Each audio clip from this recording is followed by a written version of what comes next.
दोस्तों इस बुक का नाम है किशोर रक्षा और ब्रह्मचर्य। और इस बुक में ब्रह्मचर्य और वीर रक्षा को लेकर बहुत ही अच्छी बात कही गई है। तो चलिए हम आपको पढ़ के सुनाते हैं।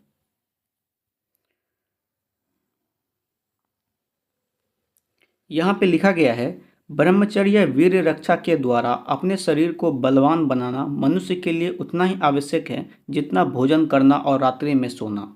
शास्त्रकारों ने इस बात को बार बार बतलाया है कि जीवन संग्राम में विजयी होने के लिए मनुष्य को ब्रह्मचर्य का पालन करना चाहिए। मनुष्य का जीवन शुरू से ही लड़ाई का मैदान होता है। दुनिया भर के रोग उसके शरीर को खा जाने के लिए मुंह बाएं रहते हैं।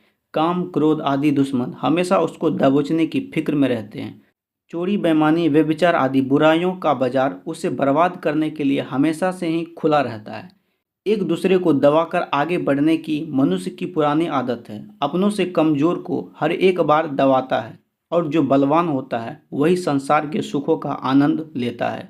इस तरह लड़ाई के इस मैदान में वही सिपाही विजय होता है जिसकी भुजाओं में ताकत और मस्तिष्क में बुद्धि होती है।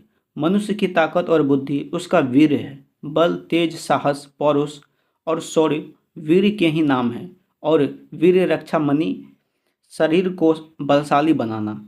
समझदार व्यापारी अपने खजाने को कभी खाली नहीं रखता और जो ऐसा नहीं करते उन्हें जल्द ही दिवालिया हो जाना पड़ता है। जिस गवर्नमेंट का खजाना खाली होता है उसकी धाक नहीं रहती और जल्द ही अपना नाम भी मिटा देती है। शरीर रूपी व्यापारी खजाने की रक्षा के लिए वीर रक्षा करनी चाहिए और इसी के ऊपर स्वास्थ्य और जीवन की जिम्मेदारियां हैं। जिस शरीर में वीर का खजाना भरा रहता है उसके पास दुनिया का कोई भी रोग नहीं आ सकता।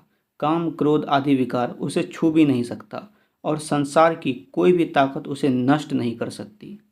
तो दोस्तों यहाँ आपने देखा कि लिखा गया था ब्रह्मचर्य और वीर रक्षा मनुष्य के लिए कितना जरूरी है। मतलब वीर हैं उनका सब कुछ है, वीर हैं उनकी ताकत है, मानसिक चाहे शारीरिक सारा ताकत उसके वीर में होता है। जिस मनुष्य के अंदर वीर भरा रहता है वो तेजस बलवान सारा कुछ, उन्हें कोई भी रोग छू भी नहीं सकता। मतलब मनुष्य जीवन ब्रह्मचर्य करना ही चाहिए।